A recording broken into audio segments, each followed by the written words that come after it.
ஜெபித்தால் நடக்கும், விசுவாசித்தால் தேவனுடைய மகிமையை காண்பாய். இதை நான் வந்து சோதிச்சு பார்ப்பேன். சோதிச்சு பார்க்காதேன்னு பைபிள் இருந்தால் கூட நான் கேட்பேன்.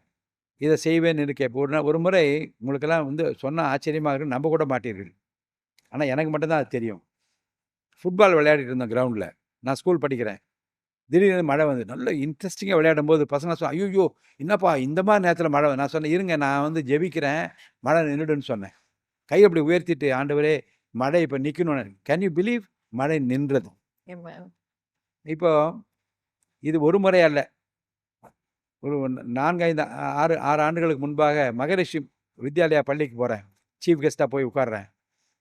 அப்போ அந்த அனௌன்ஸ் பண்ணுறாரு, இப்போது வானம் இருண்டு வருகிறது, ஒருவேளை மழை வந்துவிட்டால் இந்த நிகழ்ச்சி பக்கத்தில் இருக்க ஹாலில் நடக்கும்னாங்க. நான் பேச எழுந்தேன்.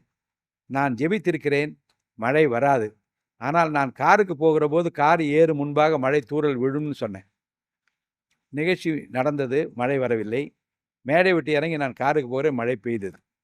இதை நான் என்னுடைய வாழ்க்கையில் பார்க்கிறேன். Little sisters of the poor, என் வீட்டு பக்கத்தில் முதியோர் இல்லை, அங்கே போய் உணவு கொடுத்து கொண்டிருக்கிறேன். எப்போது விருப்பப்பட்டாலும் கொண்டு போய் கொடுப்பேன். உணவு கொடுத்து கொண்டிருக்கிறேன். சிஸ்டர்ஸ் எல்லாம் கையை உயர்த்தி மழை வரப்போகிறது, அவர்கள் ஸ்பெஷல் ப்ரேயர் வச்சுருக்காங்க. அந்த ப்ரேயர் அவங்க சொல்கிறாங்க. சிஸ்டர்ஸ் என்ன சொல்கிறீங்கன்னு? மழை வரக்கூடாதுன்னு ஜெபிக்கிறோம். அப்போ சிஸ்டர் கவலைப்படாதீங்க, நானும் ஜெபிக்கிறேன், மழை வராது சிஸ்டர். நானும் கைகளை உயர்த்தி ஜெபித்தேன். அவங்கள்ட்ட சொன்னேன், சிஸ்டர் யூ வில் சி, மழை வராது.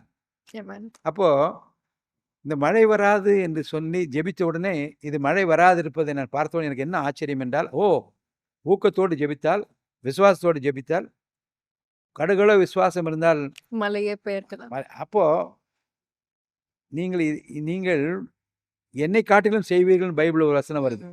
அப்போ கர்த்தர் சொல்லியிருக்காரு, இதை காட்டில் நீங்கள் அதிகமாக செய்வீங்கன்னு சொன்னாரு. அப்போ அதுக்கு தகுதி உள்ளவனாக நம்மை ஆக்கி கொண்டால் ஏன் அவர் செய்ய மாட்டார் என்று நினைப்பேன். அப்படியே சின்ன சின்ன விஷயங்கள்லாம் ஜெபம் பண்ணுவேன்.